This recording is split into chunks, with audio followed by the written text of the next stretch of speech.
You are all by now familiar with the brutality and the dastardly manner in which 26 innocent lives were prematurely terminated at Pahalgam on the 22nd of April.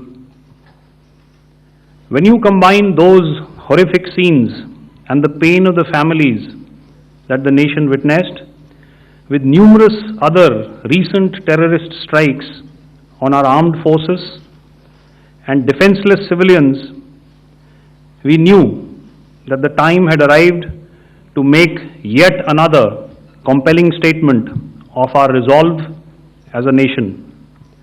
Operation Sindoor was conceptualized with a clear military aim to punish the perpetrators and planners of terror and to destroy their terror infrastructure. What I do not state here, of course, is the often stated determination of India and its intolerance to terror. It set into motion a very diligent and microscopic scarring of the terror landscape across the borders and the identification of terror camps and training sites. The locations that emerged were numerous, but as we deliberated more, we realized that some of these terror hubs were now bereft of any presence and had preemptively been vacated, fearing retribution from us. There was also a term of reference and our own binding, self-imposed restriction to target only terrorists and thus prevent collateral damage. There were 9 camps that you are now all familiar with, which were confirmed by our various intelligence agencies to be inhabited. Some of these were in POJK, while there were others that were located in the Punjab province in Pakistan. Nefarious places such as Muridke, the hub center of the Lashkar-e-Taiba, has over the years bred infamous characters such as Ajmal Kasab and the likes of David Headley. What followed was a careful scrutiny of each of these sinister locations, their layout, configuration, even the type of construction in each structure, and the terrain obtained around these. This was with an obvious intent to deduce and identify the exact vector that was required for their neutralization, as also the eyes in the sky that we would send up to ensure that we brought back evidence that we had indeed targeted what we set out to. The precise images of these engagements on that fateful and historical night have already been showcased during the first press statement on the 7th of May that was helmed by our Foreign Secretary. I have no doubt in my mind that we achieved total surprise, and those strikes across those 9 terror hubs left more than 100 terrorists killed, including high-value targets such as Yusuf Azhar, Abdul Malik Rauf, and Mudassir Ahmed that were involved in the hijack of IC-814 and the Pulwama blast. The line of control was also violated soon after by Pakistan, and the erratic and rattled response of our enemy was apparent from the number of civilians, inhabited villages, and religious sites such as Gurudwaras that were unfortunately hit by them, leading to a sad loss of lives. The Indian Air Force played a major part in these strikes by engaging some of these camps, and the Indian Navy provided wherewithal in terms of precision munitions. The Indian Air Force obviously had their assets up in the sky, and I will here request Air Marshal Bharti, the Director General of Air Operations, to detail for you the methodology that the men in blue adopted to successfully manifest this mission.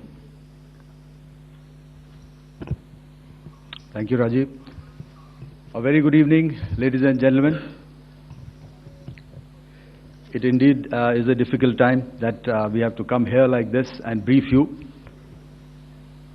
We could have done without this, but we had no choice. As the DGMO has detailed, the event was precipitated by the dastardly act at Pahalgaon. The sequence of events have already been detailed. We carefully selected the targets, and out of the 9 selected targets, the target systems that were given to the Indian Air Force were the notorious training camps at Bhavalpur and Muridke, these being further from the international boundary.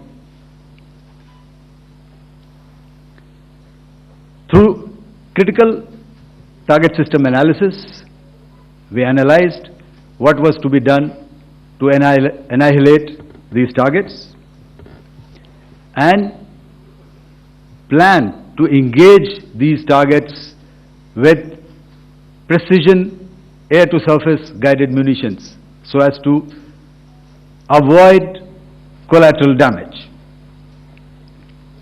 The modalities of planning process I will not go through at this instant. However, what I would like to show you is the results that we achieved through our targeted air strikes. Could I have the second slide, please?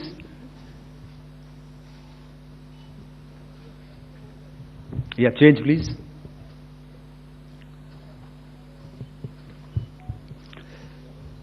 Okay. This is what the terror infra at Muridke looks like. If you see, north is as indicated, and to the right is east, where the international boundary lies. Could we have the next slide, please?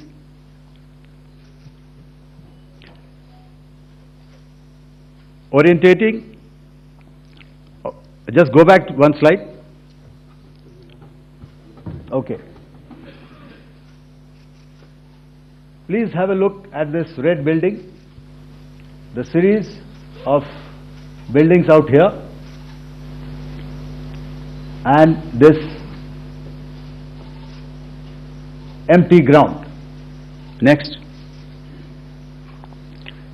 If you relate, the empty ground is here, and you see this is the first weapon that is impacting. This is the impact point number 1 on Muridke training camp with our precision guided weapons on early morning 7th. Next, please. Keep your eyes glued for the second weapon coming in and the second impact on the selected target point. Next slide, please.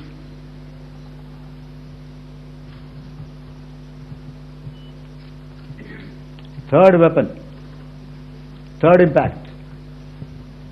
Continue. And fourth weapon, fourth impact.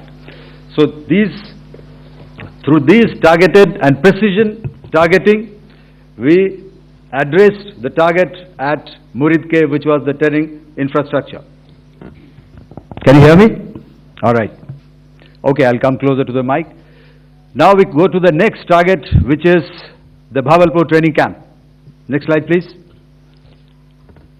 Okay, just wait. So the effect, if you see, the impact point, if I can point out, this is the impact point. The ammunition has gone through the roof and it has created a blast inside, the photographs of which you would have, all of you would have seen. And the red building, after that there was this double-story building. It has been completely decimated by our precision targeting. Next, please. The target system which was in the north, a series of buildings. I will show you how it looked. Next. Completely destroyed. by our precision targeting. Next. Now coming to Bhavalpur, this is the target complex that we are dealing with, a fairly large target complex. So we had to carefully choose the points that we needed to address, which were high value and which would meet our stated objectives of eliminating the terrorists. I would like to draw your attention to this red canopy, and in relation to that, I would cover the targets. One target system is a series of buildings here, other one here, and other one out here. Next slide, please. This is how it looked before, and this is how the building looked after the impact of the weapon, and orientation in relation to this red canopy you can see here. Next, please. Before, next, and after. The roofs have completely collapsed. Next. This is the target system. Next. Precision targeting, and we have achieved our objectives here. Next. All right. So that was what we did on the 7th. Our objective was to address these two terrorist camps, and that we did with precision. And thereafter, we maintained a robust air defense posture, because remember, our objective was to target the terrorists and terrorist infrastructure, not any other infrastructure, not the Pakistani military, not the Pakistani any other infrastructure. So that is what we have maintained on the 7th of May. However, what we saw in the evening of 7th of May, we were saturated with a raid of Pakistani unmanned aerial vehicles and small drones. And these came in waves in our civilian areas, over our military installations, and all of them were successfully intercepted. Few of them did manage to land. However, there was not much damage that they did. And we have our robust counter-US hard kill and soft kill systems which did the job. However, the difference here was that we had targeted the terrorists. The adversary now has targeted our civilians and the military infrastructure. So it had to be responded to.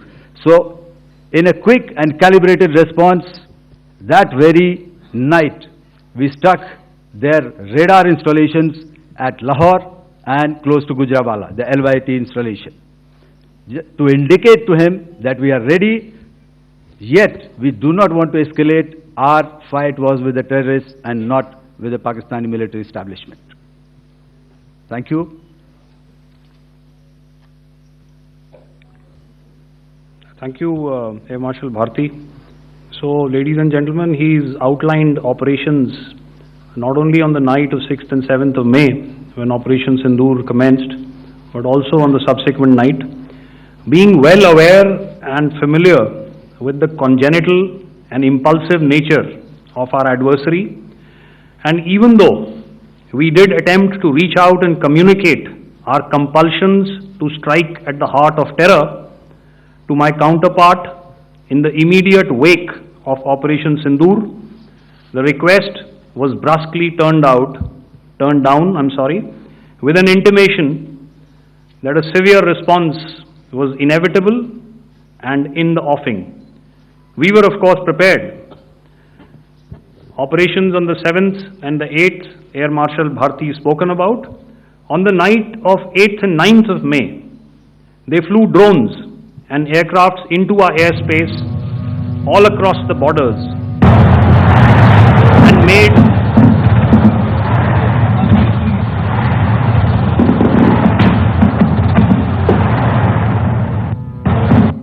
and made largely unsuccessful attempts to target numerous military infrastructure. Violations on the line of control by Pakistan also commenced yet again and precipitated into fierce arty engagements. The air operations on the night of 8th and 9th of May, I'll yet again request the DG Air Operations to cover.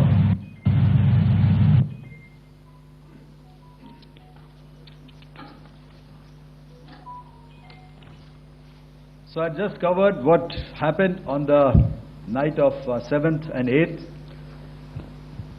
What we found that on the night of 8th and 9th, starting as early as 22:30 hours, our cities had a mass raid of drones, unmanned aerial vehicles, UCAVs, starting right from Srinagar, going down right up to Nalia.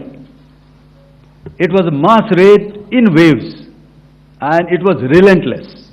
However, we were prepared, and our air defense preparedness ensured that there is no damage on ground or to any of the intended targets that the enemy might have planned for. The difference between 7th night and 8th night was that on 7th night, he sent in his य-शहर class of UAVs. However, these UAVs can go some distance, they are armed. However, on the 8th, less numbers of armed UCAVs were there or UAVs were there, and more numbers of quadcopters, maybe for surveillance or just for harassment of civilians. This continued till midnight. Our air defense preparedness ensured that there was no damage on the ground, either to the military installations or to the civilians. However, the enemy had yet again shown that he wanted to up the ante and he wanted a fight, and we were up to the task. In a measured and calibrated response, we once again targeted his military installations, which included his SAM sites at Malirkant. This also included his surveillance radar sites at Lahore and close to Gujranwala. These were suitably addressed, and thereafter his drone attacks continued even till morning, which we countered, and during the daytime there was some respite. Here I would like to bring out another aspect. What we found was that while the drone attacks were being launched from somewhere close to Lahore, enemy had allowed his civilian aircraft to also continue to fly out of Lahore. Not only his own aircraft, but international passenger aircraft, which is quite insensitive, and we had to exercise extreme caution, even at the cost of some tactical disadvantage, to ensure that there is no damage to any of the civilian aircraft. And this was also brought out in our press briefing during the day. So I will now hand over to my colleague to cover the events of 9th onwards. On land, we also undertook certain measures such as deployment of air defense and electronic warfare assets to establish an integrated grid with the Indian Air Force, and I have seen and heard some of you wax eloquent about the benefits of such an architecture when it comes to negating and combating air intrusions. We also carried out deployment to include movement of our forces in the land, sea and air domains. The night of the 9th and the 10th of May saw similar intrusions by drones and aircrafts, and this time there was a concerted effort to target airfields and some very, very important logistic installations, albeit yet again unsuccessful and denied gallantly and efficiently, I must say, by the integrated Indian Air Force and Indian Army Air Defense. We further strengthened our deployment and also initiated some pressure points to send a very clear and unambiguous message to the other side to desist from any misadventures on land. Some of the airfields and dumps saw repeated attacks in waves from the air. All were thwarted. The Pakistan Army has reported to have lost approximately 35 to 40 personnel in artillery and small arms firing on the line of control between the 7th and the 10th of May. What the other side had probably also not reckoned with was the speedy and precise turnaround and hit back by the Indian Air Force. And I will yet again ask Air Marshal Bharti to speak about these significant and game-changing strikes. I will thereafter request Vice Admiral Pramod, my colleague and Director General of Naval Operations, to tell us about some very telling naval maneuvers in the Arabian Sea that exerted pressure on the night of 9th and 10th of May. Over to you, sir. Thank you. Commencing about 2000 hours, that is 8 p.m. local time, on 8th of May, several Pakistani unmanned aerial systems, drones, combat vehicles attacked multiple IF bases. These included Jammu, Udhampur, Pathankot, Amritsar, Bhatinda, Nal, Dalhousie, Thois, Jaisalmer, Uttarlai, Falodi, Nalia. These were almost simultaneous and they came in waves. All our AD guns and other systems were waiting for them. All these waves were neutralized by our trained crew using the air defense systems that they have, and also some of them were utilized using our legacy systems like Pechoras and IF Summer, which we have recently acquired. And some were neutralized by the Garud snipers. There was no damage on ground from these incursions and these mass raids, if I could call them, from the Pakistani side. However, following these relentless attacks on our air bases, on our forward positions and on our civilian targets, this was time to convey some message to our adversaries. And therefore, a decision was taken to strike where it would hurt.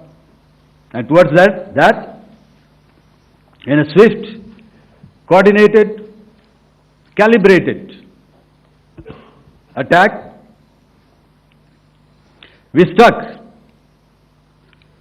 his air bases, command centers, military infrastructure, air defense systems across the entire Western Front. The bases we struck include Chaklala, Rafiki, and mind you, Chaklala is Islamabad. Rahim Yar Khan, Sakar, sending a clear message that aggression will not be tolerated. This was followed by strikes at Sargoda, Bholari, Jacobabad. We also struck the C2 centers at Murid, the UAE complex at Murid, Rafiki, radar at Chunia, which I will show you, Rahim Yar Khan airfield, and the unmanned combat aerial vehicle hangar at Sakar. I would like to reiterate here that we have the capability to target every system at these bases and more. However, it was only a measured response to instill good wisdom to our adversary to refrain from further escalation.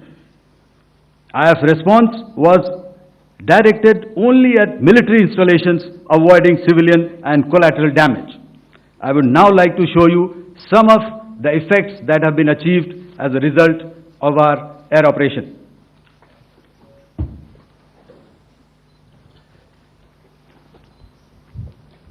Here is the Pasrur air defense system, if you could see. Zoomed up view, this is the radar mounted on a high tower.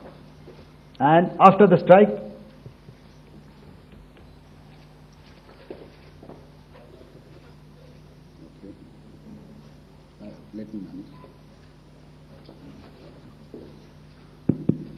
Thank you. Can you hear me? Yeah, thank you. And after the strike, this is what has happened. This radar has been taken out, completely burnt. Next slide, please. The Chunia Air Defense Radar, which was taken out on 7th and 8th. This is the radar site. A blown up photograph, once again, on a tower. Not very clear, but what you see very clearly is the after effect after we have struck. The radar head has been completely decapitated. Next slide, please. Arifwala Air Defense Radar. In this complex, you see how it looked before, blown up image, and after really blown up. Next. Now coming to Sargodha Airfield. Remember, this is one of their important airfields wherein they have a lot of assets, F-16s, other assets which they keep getting, training institutes. And we have stuck this airfield. It is not, if you zoom in here, then one impact point here on the runway and second impact point of our weapon, precision weapon on the runway. And if you see this blown up, repairing going on. Same here. Next.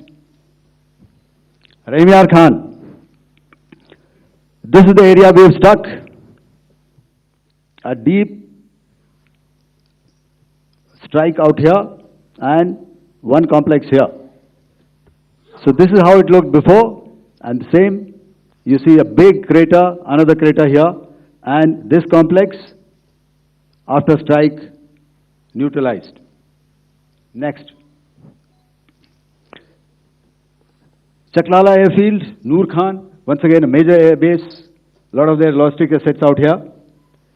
This was the chosen complex that we intended to strike and convey a message. Next slide, please. This is how it looked before, and this is how it looked after our strike. Next. Sakar.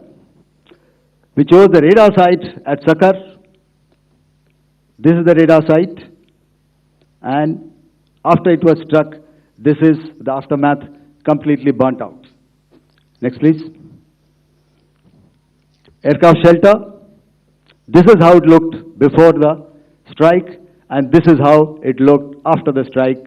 The roof of the buildings completely caved in and burnt. Next. Bellary Airfield, aircraft hangar. This is how it looked before, and this is how it looked after the precision strike. Next. Jacobabad, aircraft hangar, and this is how it looked after. Next. So what I'm trying to convey here, ladies and gentlemen, is to start with, our fight was neither with the Pakistani military nor with anybody else who's there on the other side. Our fight was with the terrorists. We neutralized the terrorists that we selected to be neutralized, and thereafter we only maintained the air defense posture. However, we were relentlessly pounded by waves after waves, night after night, by his UCAVs, by his drones, and by his other unmanned aerial systems. And that left us with no choice but to retaliate, and yet our retaliation was calibrated, it was graduated, and it was proportionate. Thank you.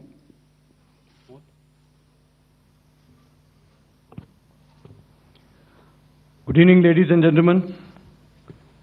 In the aftermath of the cowardly attacks on innocent tourists at Pahalgam in Jammu and Kashmir by Pakistani-sponsored terrorists on 22nd April, the Indian Navy's Carrier Battle Group, surface forces, submarines, and aviation assets were immediately deployed at sea with full combat readiness in concert with the joint operation plan of the Indian Defence Forces.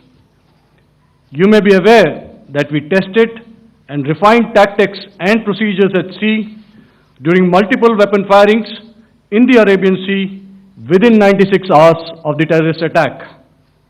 The aim was to revalidate our crew, armament, equipment, and platform readiness to deliver various ordnance on selected targets precisely.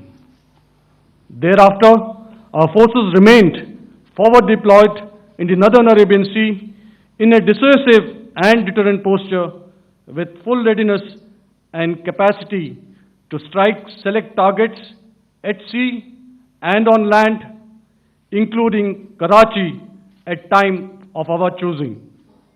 The forward deployment of the Indian Navy compelled Pakistani naval and air units to be in a defensive posture, mostly inside harbors or very close to the coast, which we monitored continuously. The Indian Navy maintained seamless maritime domain awareness throughout the duration and was entirely aware of the location and movement of Pakistani units. In effect, we had and continue to have good battle space transparency using our maritime domain awareness grid. As you are aware, our response has been measured, proportionate, non-escalatory, and responsible from day one. Accordingly, the calibrated approach considered all options, including the ability of the Indian Navy for offensive action from and at sea. As part of this escalation control mechanism, the application of force by the Navy was planned in a synchronized manner in coordination with the Army and Air Force, the highlight being teams from the three services working closely in an integrated manner. Along with the kinetic actions by the Indian Army and Indian Air Force, the overwhelming operational edge of Indian Navy at sea contributed towards Pakistan's urgent request for a ceasefire yesterday. As we speak, Indian Navy remains deployed at sea in a credible deterrent posture to respond decisively to any inimical action by Pakistan or Pakistan-based terrorists. Thank you. Samno Varna, Jai Hind. Now I'll hand over to Director General Military Operations for further proceedings. Ladies and gentlemen, on the 10th of May, in the morning, even as we were getting into a huddle to wargame the events of the previous night, a routine exercise, I received a message on hotline from my counterpart in Pakistan seeking my willingness to communicate. Since our initial aim was to strike at terror camps, and all our actions in the subsequent days were in response to the intrusions and violations by the Pakistan Air Force and its army, it was decided that I would indeed speak with my counterpart. You are already aware, I've seen it being covered on national television, that my communication with the Pak DGMO was conducted at 15:35 hours yesterday and resulted in cessation of cross-border firing and air intrusions by either side with effect from 1700 hours 10th of May, after he proposed that we cease hostilities. We also decided to further speak on the 12th of May, that's tomorrow, at 1200 hours, to discuss the modalities that would enable the longevity of this understanding. However, disappointingly, and must I add, expectedly, it took only a couple of hours for the Pakistan Army to violate these arrangements by cross-border and across the line of control firing, followed by drone intrusions across the expanse of the Western Front through last night and in the early hours of the morning today. These violations were responded to robustly and dealt with as they must be. We have earlier today sent another hotline message to my counterpart highlighting these violations of the understanding between the DGMOs on the 10th of May, and our firm and clear intent to respond to these fiercely and punitively, if repeated tonight, subsequently, or later. In this regard, I must inform all of you that the Chief of Army Staff has earlier today conducted a security review and has granted full authority to our Army commanders for counter-actions in the kinetic domain in case of any violation by Pakistan. In the end, I pay my solemn homage to my 5 fallen colleagues and brothers from the armed forces and civilians who have tragically lost their lives in Operation Sindoor. Our hearts go out to the bereaved families, and we express our solidarity to them in this lifetime and beyond, at this grave juncture in their lives.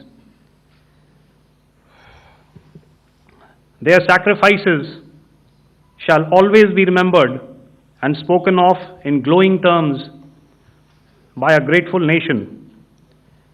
We have thus far, ladies and gentlemen, exercised, and my colleague Pramod highlighted this, immense restraint, and our actions have been focused, measured, and non-escalatory.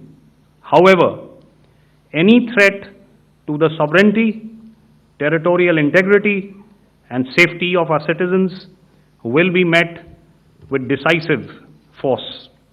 Jai Hind. Okay, ladies and gentlemen, we are now open for questions. All right, now since I would not know all of you, I would expect you to please raise the placard or your hand, and once I indicate, I expect you to please give out your name and the media group that you belong to. Keep your questions short so that we can take as many questions as possible. Also, ladies and gentlemen, kindly bear in mind that confidential aspects may not be answered by the 3 DGMOs. Right. I've got a lot of hands there. Let me start from the left. Left foot always in front when we start marching. So here we have to the left, okay. Yeah, 238. Hello. So this is Manas Pratimhuyan from PTI, Press Trust of India. So the understanding that was reached yesterday on stopping the military operations and actions, was it for just 3 days? And what would be the cost escalation if there is violation of this understanding by the Pakistani side? And my subsequent question would be that we have a kind of ceasefire agreement with Pakistan that was finalized in 2003. So will there be some kind of similarities in frameworks between the two kind of understandings, 2003 ceasefire agreement and the current understanding on stopping military operations? And again, what are the cost that will be incurring on Pakistan if Pakistan again resorts to this kind of terrorist activities, because we have made it very clear that the cost will be very high. So I would like to have your thoughts on it. Okay, so I'll answer the latter part of the question first. I also want to add that while the initial ceasefire agreement, as you correctly pointed out, is of the 2003 vintage, but I must remind you that in 2021, in the month of February, and this was then when the crisis in eastern Ladakh was also on, the 2 DGMOs had spoken and arrived at a ceasefire understanding that lasted right up until this unfortunate attack at Pahalgam. Once our Foreign Secretary had announced the decisions of the CCS in the immediate wake of that attack, he had announced certain measures, And then, of course, Pakistan had in turn made its own announcements. Since then, there have been certain violations of this ceasefire understanding. And of course, after the 7th of May, like I pointed out during my statement, that there have been numerous violations on the line of control especially, and of course along the international boundary by the Pakistan Army and the Pakistan Air Force. This understanding that we spoke about yesterday, no, it was not for 3 days. It was first to stop aggressive and hostile activities immediately, let that order and direction settle down for about 36 hours, and thereafter discuss modalities, like I said, to ensure its longevity. That is tomorrow on the 12th of May. But unfortunately, we had a violation starting at approximately 1900 hours last night, and we've sent a communique, like I said, to the Pakistan Military Operations Directorate, and we will await as to what happens tonight. All right. The cost escalation, I'll leave it to your best imagination. I've already said that the response will be fierce and punitive. Now, the right foot forward. Yeah.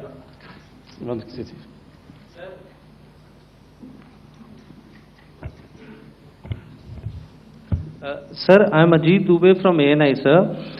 Sir, my question is that you talked about the loss of lives to the Pakistan Army, that was around 35 to 40 kills secured by the Indian Army. Sir, can you tell us what would be the total loss of life to the Pakistan Army in both Army and Air Force attacks, sir? And how good was the performance of the BrahMos, Scalp and the S-400 during the operations? And sir, since we have sir, just one No line, multiple sir. questions, please. Sir, All right. and since sir, we have achieved such a spectacular, we have made good achievements in this entire operation, can we say that we have emerged victorious, or we have a big upper hand over the Pakistanis in this entire conflict? Thank you very much, sir. So I'll answer the question about the loss of lives on the other side. Of course, there are various means to ascertain that number. There is information from various agencies that come in. There are, of course, on the line of control, other ways to find out as to what has been the effect of what you are doing there in ceasefire violations. So therefore, I mentioned 35 to 40 on the line of control, and please remember that once Operation Sindoor was launched, the responses of the Pakistan Army were also on Indian Army or the Indian Armed Forces infrastructure. Let me put it that way. So that's why I did not cover casualties of the Pakistan Army, at least in the initial phases of battle, because those were not our targets. Our targets were terror-oriented, and of course later, once they launched air intrusions and air operations on our infrastructure, we've used heavier weapons, and of course there would have been casualties, but those are still being assessed. The effects of the weapons that you mentioned, I will request Air Marshal Bharti to apprise all of you about those. Good evening, Mr. Sujit. How are you? Ajit. Okay, we're meeting after some time. I never mentioned about any of the weapons that we used. Check. Okay. What I was saying, that I never mentioned of any of the weapons, the caliber that we used. All right. So we'll leave it at that. Those are matters of operational details which I would not like to go into. But suffice to say that whatever methods and whatever means we have chosen, it had the desired effects on the enemy targets. How many casualties? How many injuries? Well, to start with, our aim was not to inflict casualties, but in case there have been, it is for them to count. Our job is to hit the target, not to count the body bags. And the last part of your question, I wonder if you read out the tweet on ADG-PI at midnight once we'd done what we had to in Operation Sindoor. And that's credit to my friend here on the left. Justice has been served, Ajit. That is all that I will say. Ajit, I'll request you to, refrain putting words into his mouth. All right. Yeah, I'll come back to the left. 147. Sorry, 47. No, one word. 47. Did I see it here or? Yeah. Good evening, gentlemen. Sorry, 147, I saw it there. Sorry. Okay. Yeah. Since I've already said 147, start please. Hi sir, good evening. This is Shivam Patel from Reuters News Agency. Thank you for giving me the opportunity. My question, sir, is how many military targets did Indian Armed Forces strike in Pakistan in response to the attacks from Pakistan? How were these targets selected?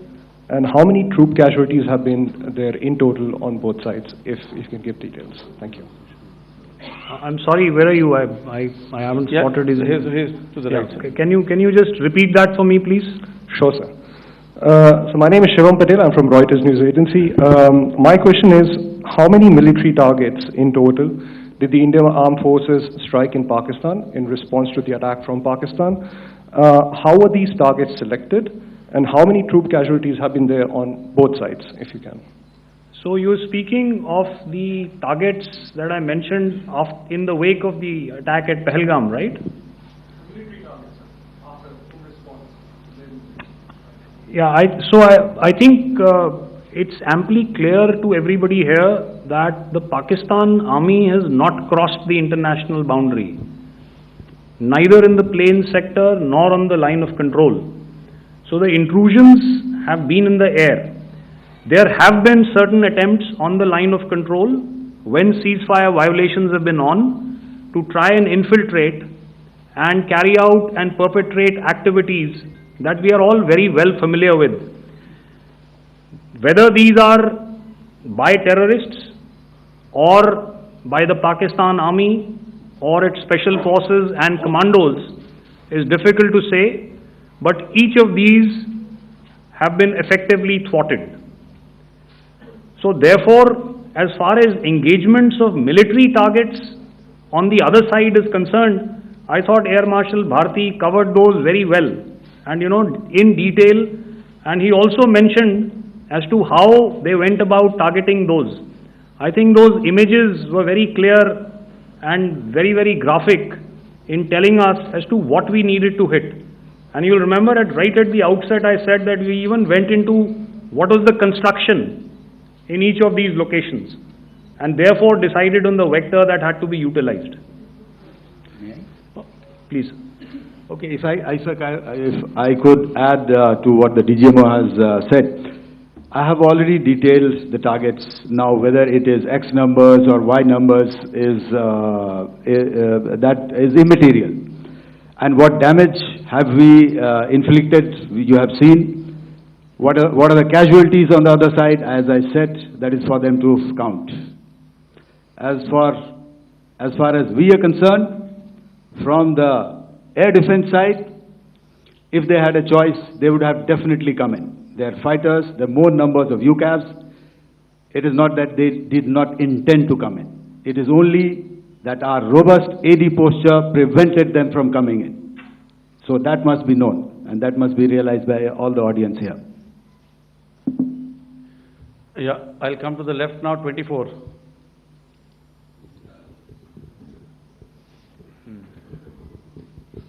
Good evening, sir. This is Anvesh Rath from Z. Sir, I wanted to know on the first briefing which was done by FS and two representatives from Air Force and Army, you showed a list where there was 21 places in that list. You have stuck 9. are more operations going to be held? Is Operation Sindoor still on? And the second question, thank you, sir. Thank you so much. And also, I want to congratulate all three of you for a fantastic operation that you guys have done. Thank you so much. Thank you so much for that one question. Yeah. Sir, the question. Unfortunately, Rath, is that your name? I'm sorry. You know, as far as operational details are concerned, I am not in a position to share those right now. But I think I'll take a cue from Pramod. You know, he said towards the end that the Indian Navy is still in a posture that is deterrent. And I have already made it very clear towards the end of what I said that it's only a couple of hours ago that the Chief of Army Staff has carried out a security review and he's authorized our Army commanders to deal with violations of any kind from across the borders in a manner that they deem fit. So again, to reiterate, the response will be fierce and it will be punitive.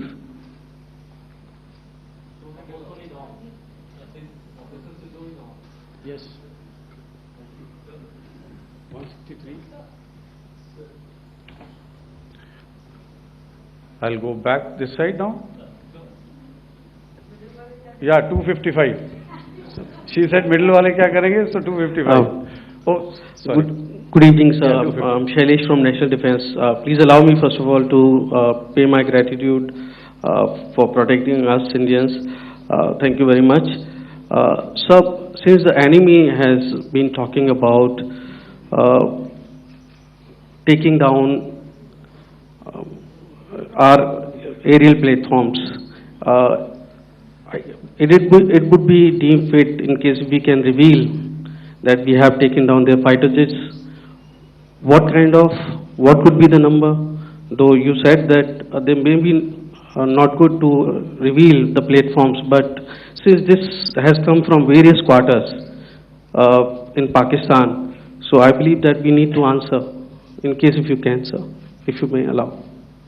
The question is for me? Yes, sir. Okay, and if I get it right, you want to know how many of their planes we have downed? Yes, sir. Yes, sir. All right. See, as I said, their planes were prevented from coming inside our border. All right. So we do not have the wreckage with us, but definitely we have downed a few planes. Numbers, we would not like to hazard a guess out here. Okay. I have the numbers. Okay, and we are getting into the technical details of it to establish it. So I would not like to put a figure at this time, but definitely there are losses from their side which we have inflicted. Were they, please don't ask. Were they fourth generation plus, sir? No, see, you're putting words into my mouth. Why do you say fourth generation? Let us make it high tech. Okay. Thank you so much. All right. Yeah, 163.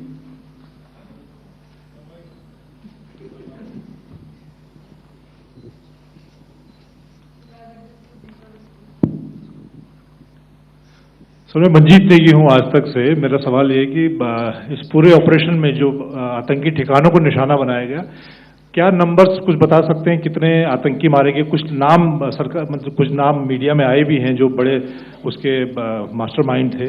और एक सवाल जो आज air force ने भी एक tweet किया कि ऑपरेशन सिंदूर अभी जारी है और सरकार की तरफ से भी कहा गया। और पिछली बार जब विदेश मंत्रालय की प्रेस कॉन्फ्रेंस पहली हुई थी, उसमें वो लिस्ट दिखाई गई थी कि 21 टेरर कैंप आइडेंटिफाई किए गए हैं। तो क्या जो बाकी बचे हुए टेरर कैंप हैं उन पर भी कार्रवाई होगी? और एक नंबर अगर आप बता पाएं कितने टेररिस्ट मारे गए? Sir, before you answer, sir, before you Manjeet ji, 3 questions. The third one has just been asked here before. So 21 this thing. So I'll request the first to be answered so that we have more number of people who can ask. Manjeet, जब मैंने statement दिया तो मैंने शुरू में ही कहा कि जैसे ही ऑपरेशन सिंदूर कॉन्सेप्चुअलाइज हुआ तो हमारा जो पीछे की कार्रवाई होती है स्पेड वर्क और टारगेट्स को आइडेंटिफाई और एनालाइज करने की कार्रवाई शुरू हो गई थी। मैंने जब स्टेटमेंट दिया तो मैंने बताया कि बहुत सारे थे, हमने 21 दिखाए होंगे और भी हैं। लेकिन वो लिस्ट फिल्टर करते करते 21 तक पहुंची। अब क्या आगे एंगेज किए जाएंगे? अगर ज़रूरत पड़ेगी तो ज़रूर एंगेज किए जाएंगे, लेकिन मैंने बताया कि इस समय जो इंट एजेंसीज ने हमें बताया कि फलाने कैंप में प्रेजेंस है, हमने उनको एंगेज किया। कुछ नाम मैंने लिए, कुछ नाम अभी पुख्ता किए जा रहे हैं। मैंने आपको बताया कि जो इंट एजेंसीज ने अभी तक असेसमेंट किया है उसमें उन्होंने कहा है कि तकरीबन 100 से ज़्यादा मारे गए हैं। और एक आज आपने तस्वीर भी देखी कि काफ़ी प्रोमिनेंट जो फ्यूनरल था, काफ़ी प्रोमिनेंट एक जो हस्ती हैं वो ऑर्गेनाइज कर रहे थे, और उस फ्यूनरल में और कौन कौन लोग अटेंड कर रहे थे वो तो आपने देखा ही। तो आप लोग सब समझदार हैं, और मुझे ये कहने की ज़रूरत नहीं है कि इन लोगों को कहाँ से सपोर्ट मिल रहा है। अगर नहीं मिल रहा होता तो ऑपरेशन सिंदूर नहीं होता, तो उसी की वजह से है ये ऑपरेशन। तो मेरे ख्याल से मैंने आपके सारे सवालों का जवाब दे दिया। Ma'am, sir, next is from 17। Sir, मेरा नाम अंजू निर्वाण है, TV9 भारतवर्ष से।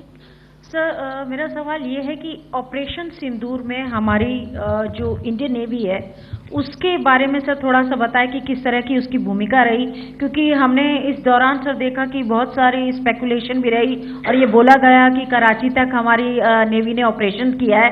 तो सर इस पे थोड़ी सी क्लैरिटी चाहिए। और सर हमने कौन कौन से फाइटर एयरक्राफ्ट डाउन किए हैं, अगर उसका भी थोड़ा सा क्लैरिटी मिल जाए तो अच्छा रहेगा। तो मैं आपका पहले सवाल का जवाब दूंगा। I will make few sentences and leave it for your imagination. First of all, as I mentioned, we have quantitative and qualitative edge to deliver a massive blow to our adversary, and we completely dominate in the maritime front. Indian Navy's action is part of the escalation ladder mechanism which we have worked out amongst 3 services. This time, if Pakistan dare take any action, and Pakistan knows it, what we are going to do. That's all. Okay. आपके सवाल का जवाब मैं पहले दे चुका हूं। आपके सवाल का जवाब मैं पहले दे चुका हूं, इसलिए मैं बस उस तक ही सीमित रखूंगा, और इतना कहना चाहूंगा कि आने वाले दिनों में आपको खुद ही पता चल जाएगा, और ऐसी बातें छुपी नहीं रहती हैं, तो पता चल जाएगा। So at this time will just let it B.